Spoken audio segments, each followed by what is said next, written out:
ሰላም ለእናንተ፣ ክብር ለኢየሱስ። ውርደት ለሚጠሏችሁ፣ ለሚያሳድዷችሁ፣ ለሚገፏችሁ፣ ለጠላቶቻችሁ ይሁን። ጌታ ኢየሱስ ክርስቶስ ጌታ ነው። ሃሌሉያ። ጌታ መልካም አምላክ ነው። በየትኛውም ዓለም ዙሪያ ላይ በተለይ በሳውዝ አፍሪካ ምድር ላይ የምትገኙ እህቶቻችን፣ ወንድሞቻችን ቤተሰብን፣ ቤተ ክርስቲያንን፣ የግል ህይወታችሁን እንቀይራለን፣ የተሻለው ህይወት እንኖራለን፣ ከዛሬ ነገ የተሻለ ይሆናል በማለት ወጥታችሁ የጠበቃችሁት ሌላ እየሆነ ያለው ነገር ሌላ ሆኖ ልባችሁ እየወረደና እየተንሸራተተ እየፈራ ላላችሁ እህቶቼ፣ ላላችሁ ወንድሞቼ አንድ መልእክት አለኝ። እሱም መልእክት መጽሐፍ ቅዱስ ላይ ስናገር ትንቢተ ኢሳያስ ላይ ምዕራፍ 43 ከቁጥር 1 ቀጥሎ ባለው የእግዚአብሔር ቃል ክፍል እንደዚህ ይላል።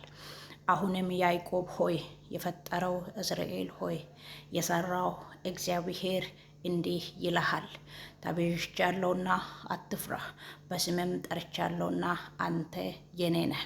በውሃ ውስጥ ባለፍክ ጊዜም ካንተ ጋር እሆናለሁ፣ በወንዞችም ውስጥ ባለፍክ ጊዜ አያሰጥሙህም፣ በእሳትም ውስጥ በሄድክ ጊዜ አያቃጥልም፣ ነበልባልም አይፈጅህም።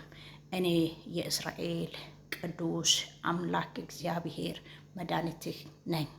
ግብፅንም ለአንተ ቤዛ አድርጌ ኢትዮጵያንም ሳባ ለአንተ ፋንታ ሰጥቻለሁ። በዓይኔ ፊት የከበርክና የተመሰገንክ ነህ። እኔም ወድጃለሁና ስለዚህ ሰዎች ለአንተ አሕዛብንም ለነፍሴ እሰጣለሁ። እኔ ከአንተ ጋር ነኝና አትፍራ። ዘርህንም ከምስራቅ አመጣለሁ ከምዕራብም እሰበስባለሁ ይላል። ምን ልላችሁ ፈልጌ ነው? በምንኖርበት ዓለም ላይ መከራ አለ፣ ችግር አለ፣ ማልቀስ አለ፣ መደሰት አለ። መጽሐፍ ስናገር ለሚያምን ሁሉ ይቻላል እንደሚል በእግዚአብሔር እንመን፣ በንስሐ ወደ እግዚአብሔር እንቅረብ፣ እርስ በራሳችን እንዋደድ፣ እርስ በራሳችን እንፈቃቀር፣ እርስ በራሳችን እንከባበር። ምክንያቱም እግዚአብሔር አምላክ ሊሰራ ሊረዳን ሊያግዘን የኛ አንድነትን፣ የኛ ህብረትን፣ የኛ መከባበርን፣ የኛ መተሳሰብን ይፈልጋል። ስለዚህ ይሄኛው ቃል ስናገር ያዕቆብ እኛ ነን፣ እስራኤልም እኛ ነን። ስለዚህ እግዚአብሔር አምላክ የሱ የሆኑትን በመከራ ውስጥ፣ የሱ የሆኑትን በችግር ውስጥ፣ የሱ የሆኑትን በለቅሶ ውስጥ ያውቃቸዋል። መጽሐፍ ስናገር ምንድን ነው ብሎ? ጻድቅ ስራብ ዘርም እህልን ስለምን አላየው።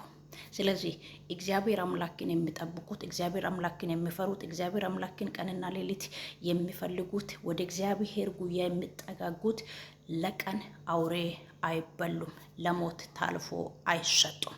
ምክንያቱም የሚጠብቅ አይተኛም፣ አያንቀላፋም።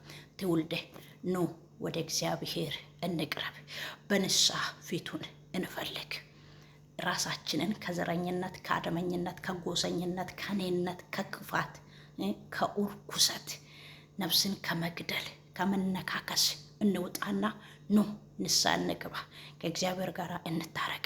እግዚአብሔር እኛ ስንመለስ እሱም ወደ እኛ ይመለሳል።